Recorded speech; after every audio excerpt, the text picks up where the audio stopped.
നടക്കാവിലെ ബൊമ്മക്കൊലുവാണത്. നമ്മുടെ തൃശ്ശൂർ പാണ്ടി സമൂഹമണ്ഡലത്തിലത്തെ ആണ്. ഭയങ്കര ഒരു കാഴ്ച തന്നെയാണ് കേട്ടോ. അത് കാണേണ്ട ഒരു കാഴ്ച തന്നെയാണ്. പ്രത്യേകിച്ച് നമുക്കൊരു പൈസ ചിലവോ ഒന്നുമില്ല. എന്നെപ്പോലെ സാധാരണക്കാരായ സ്ത്രീകളായിട്ടുള്ളവരും അമ്മമാർക്കൊക്കെ വല്ലാത്തൊരു സന്തോഷവും ഇതൊക്കെ തരുന്നൊരു കാഴ്ചയാണത്. അപ്പോൾ എനിക്കിപ്പോൾ 2-3 വർഷമായിട്ടുള്ളൂ ഇങ്ങനെയൊക്കെ പോകാനും കാണാനൊക്കെ സാധിച്ചു തുടങ്ങിയിട്ട്.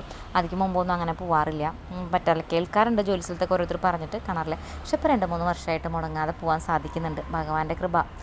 കാരണം ഇതൊക്കെ എന്താ പറയുക, നമ്മളെവിടേക്കോ സമാധാനം സന്തോഷത്തിനൊക്കെ വേണ്ടി ടൂറൊക്കെ പോകുന്നില്ലേ, അതിനേക്കാൾ എത്രയോ സന്തോഷം തരുന്നൊരു കാര്യമാണ്. ഇതിങ്ങനെ പല സ്ഥലത്ത് എഴുതി വെച്ചിട്ടുണ്ട് കേട്ടോ. ഓരോ സ്ഥലത്തെയും ഓരോരോ ഭാഗമായിട്ടാണ് ഇങ്ങനെ അറേഞ്ച് ചെയ്ത് വെച്ചിരിക്കുന്നത്. ഇപ്പോൾ 18-ാം പടി അങ്ങനെയൊക്കെ അറേഞ്ച് ചെയ്ത് വെച്ചിട്ടുണ്ട്. പിന്നെ സീതാർ മഠം എന്ന് പറഞ്ഞാൽ എഴുതി വെച്ചിട്ടുണ്ട്. അങ്ങനെ ഓരോ സ്ഥലത്തെയായിട്ട് ഇങ്ങനെ അറേഞ്ച് ചെയ്താണ് വെച്ചിരിക്കുന്നത്. ഒരു ഭയങ്കര കാഴ്ചയാണ്, ഭയങ്കര വിശാലമായിട്ടാണ്. ഒരു എൽ ഷേപ്പിൽ ഇങ്ങനെ തുടങ്ങി അല്ലല്ല ഫുള്ളും അതിങ്ങനെ പോലെ ഫുള്ളും നല്ല ഭയങ്കര ഭംഗിയിലാണ് അറേഞ്ച് ചെയ്യുന്നത്. നമുക്കിങ്ങനെ കാണാനൊക്കെ പറ്റാത്ത ഒരുപാട് അവതാരങ്ങളും ഇതകളൊക്കെയാണ്. വിൽക്കുന്നുണ്ട് കേട്ടോ ഇവിടെ. നല്ല റേറ്റാണ്, പക്ഷേ വാങ്ങാൻ പറ്റില്ല. ഞാൻ നമ്മളതിൻ്റെ സ്റ്റിക്കറുമൊക്കെ വില കാണുമ്പോൾ നല്ല വിലയൊക്കെ 1000, 900, ഭയങ്കര കുഞ്ഞ സാധനങ്ങളൊക്കെ 900 സംതിങ് ഒക്കെയാണ് എഴുതി വെച്ചിരിക്കുന്നത്. ചിലപ്പോൾ വാങ്ങുന്നവരുണ്ടാവായിരിക്കാം. ഞാനിതൊന്നും വാങ്ങാറൊന്നുമില്ല, പക്ഷെ ഞാൻ കണ്ട് ആസ്വദിക്കും. അതൊരു ഭയങ്കര സന്തോഷവും ഭയങ്കര ഒരു സംഭവമാണ്. അത് എനിക്കറിയില്ല എങ്ങനെ അത് പറഞ്ഞറിയിക്കാമെന്ന്. നിങ്ങൾ പറ്റുന്നവരൊക്കെ ഒന്ന് പോയി കാണാം. തൃശ്ശൂർ ജോലിക്ക് വരുന്നവർക്കൊക്കെ സുഖമായിട്ട് കയറാം. രാവിലെ ഒരിത്തിരി നേരത്തെ ഇറങ്ങണം എന്നുള്ളൂ. ഞാനിപ്പോൾ ഈ ഒരു ആഴ്ചയായിട്ട് നേരത്തെ, ഇപ്പോൾ 4ാമത്തെ ദിവസമാണ് ഇന്ന്. ഈ 4 ദിവസം ഞാൻ മുഴുവിപ്പിച്ച് 10 ദിവസം പോകണമെന്നാണ് എൻ്റെ ആഗ്രഹം. പൂങ്കുന്നത്തേക്ക് ഇന്നലെ പോയിരുന്നു. പൂങ്കുന്നത്തിൽ നല്ല കാഴ്ചയായിരുന്നു, പക്ഷെ എനിക്ക് ആദ്യം ഇങ്ങനെ വീഡിയോ എടുക്കാൻ തോന്നിയില്ല. ഞാനെപ്പോഴും ഫോണൊക്കെ അവിടെ വെച്ചിട്ട് ഇങ്ങനെ നടന്ന് കാണും, അങ്ങനെയാണ് കാണാറ്. അപ്പോൾ അതുകൊണ്ട് തന്നെ ഫോട്ടോ എടുക്കാനോ വീഡിയോ എടുക്കാനോ ഒന്നും എനിക്ക് തോന്നിക്കാറില്ല. ഇന്ന് ഞാൻ ആദ്യം കുറേ നേരം അവിടെ ഇരുന്നു.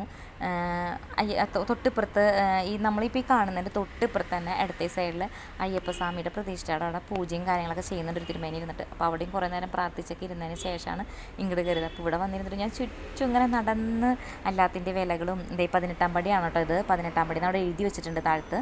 അങ്ങനെ ഓരോ സ്ഥലത്തും ഓരോന്നും എഴുതി വെച്ചിട്ടാണ് അറേഞ്ച് ചെയ്ത് വെച്ചിരിക്കുന്നത്. അപ്പോൾ അതൊക്കെ കണ്ട് ആസ്വദിച്ച് വന്ന് വീണ്ടും അവിടെ വന്നിരുന്നു. അത് കഴിഞ്ഞപ്പോൾ എനിക്ക് തോന്നി ഒന്നും മൊബൈലിൽ പകർത്താമെന്ന്. അങ്ങനെ ഞാൻ എൻ്റെ ചെറിയ മൊബൈലിൽ ഞാൻ പകർത്തിയൊരു വീഡിയോ ആണ്. ഇവിടെയും കണ്ട സീതാമഠ ഗ്രാമം എന്നോ അങ്ങനെ എന്തോ എഴുതി വെച്ചിട്ടുണ്ട്. അങ്ങനെ എല്ലാ സ്ഥലത്തും ഓരോന്നും എഴുതിയിട്ടുണ്ട്. എനിക്കിതിൻ്റെ കണ്ട എക്സൈറ്റ്മെൻറ്റിലേ ഒന്നും വായിക്കാനോ പറയാനോ ഒന്നും കിട്ടുന്നില്ല ഗൈസ്. അത്രയ്ക്ക് ഭയങ്കര ഒരു സന്തോഷം നിറഞ്ഞൊരു നിമിഷം തന്നെയാണ്. ഇന്നലെ ഞാൻ പൂന്നത്തേക്ക് പോയിരുന്നു, ഞാൻ പറഞ്ഞില്ല നേരത്തെ. പിന്നെ തിരുവമ്പാടിയിലും പോയിരുന്നു കേട്ടോ.